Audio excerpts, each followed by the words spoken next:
À Olivet, nous fabriquons des systèmes de stockage d'informations. Pour vous donner l'équivalent, c'est l'équivalent de votre disque dur de PC, mais à l'échelle 1000, 10 000 ou 100 000 fois plus importante, si vous voulez. Nos clients, on a en fait un système global au niveau mondial de gestion des ressources. Et on a 3 unités de production, une en Asie, une en Amérique et une en Europe, qui s'occupent chacune de leur continent. C'est 20 années où on ne s'ennuie pas.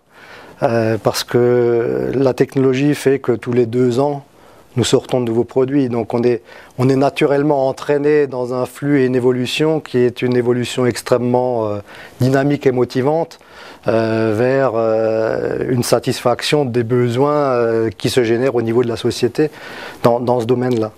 Donc c'est vraiment à la fois technologiquement très riche parce que bien sûr les technologies évoluent derrière et nous on est une unité de production.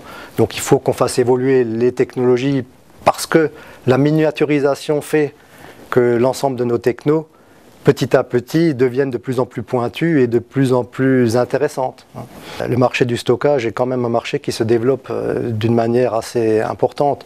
Alors le high-end est plutôt stable, mais la moyenne gamme est dans des taux de croissance quasiment à 2 chiffres. Donc il y a vraiment de quoi développer l'activité au niveau du site, avec les produits existants et les évolutions qui sont prévues. Après, il y a des phénomènes de convergence qui vont probablement se faire entre les systèmes de stockage et les serveurs, qui nous donneront des opportunités de développement de l'activité chez nous, toujours sur la base probablement de produits développés au Japon, puisque nous dépendons quand même fortement au niveau des produits de ce qui se fait et de ce qui se développe dans la R&D japonaise. En ce qui concerne les capacités de stockage, on voit qu'on est sur une tendance exponentielle. On a démarré ici avec quelques téraoctets livrés à l'année, on est maintenant à 260 000 livrés à l'année, donc vous voyez une échelle de 100 000, et on ne voit pas d'infléchissement à cette courbe. Donc il y a des limites technologiques qui sont aujourd'hui connues, qui sont liées à la taille de l'atome, etc., mais qui peuvent aussi sauter avec les recherches fondamentales qui sont en cours sur qu'est-ce qui est plus petit, les quarks et les composants qui constituent effectivement la matière. Donc il est possible qu'il y ait des sauts technologiques qui continuent à perdurer, mais nous aujourd'hui on ne voit pas la limite. On est un groupe japonais, donc on est membre à part entière de la communauté de vie dans laquelle on se place. Donc dans cette communauté de vie, il y a bien sûr un certain nombre de structures.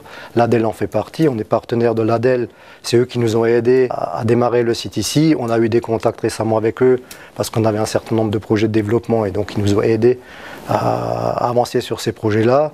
On a des contacts avec la CCI parce que comme on a des activités de manufacturing, on participe à un certain nombre de groupes de travaux au niveau de la CCI, l'activité Lean par exemple, qui nous permet d'avancer dans le domaine de l'assemblage. Je connais M. Guy Hermin de Shiseido, qui est aussi très actif localement, qui est très impliqué au niveau du fonctionnement de la CCI. Et donc, globalement, on essaye de s'intégrer le mieux possible dans le tissu local.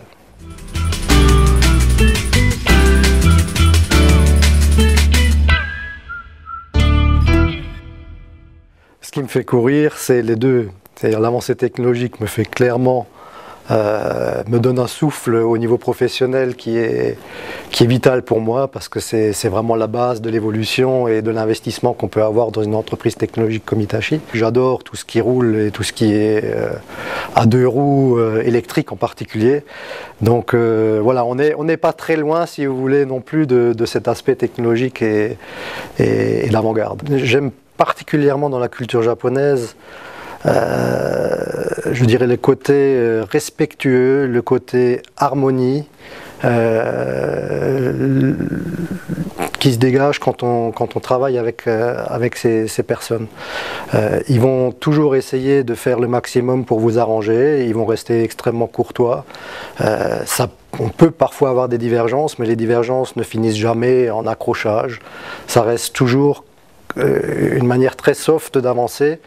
Avec une volonté vraiment extrêmement profonde et je pense ancrée dans l'inconscient japonais de trouver un compromis.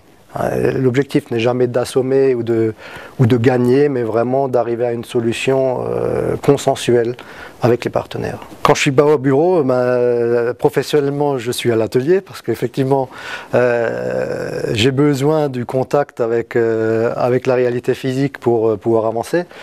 Sinon à titre privé, je bricole beaucoup, je suis un fan de tout ce qui roule. J'aime jouer aux échecs, enfin j'ai différentes activités, je fais un peu de sport, je fais du vélo, bon, j'ai différentes activités diverses et variées qui me permettent de me ressourcer un peu en période de fort stress. Une journée réussie pour moi, c'est quand au niveau de la société on a fait de bonnes ventes et qu'au niveau personnel j'ai réussi à me défouler sur ma moto le soir quand je suis rentré. Aller sur Mars c'est quelque chose qui me passionne et je regrette qu'il y ait eu un certain baisser des bras sur ce sujet de la part des grandes nations qui étaient engagées dans cette course à l'espace.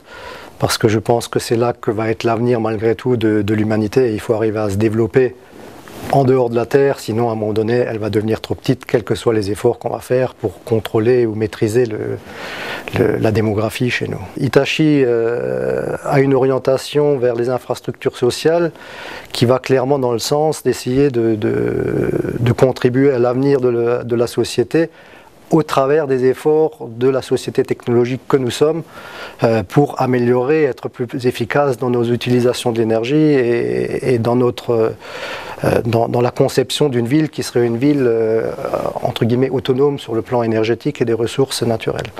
Donc oui, on est au niveau du groupe dans cette logique-là également, mais cette logique à très long terme aura probablement ses limites si on ne va pas justement vers des développements nous permettant d'étendre l'humanité vers d'autres astres.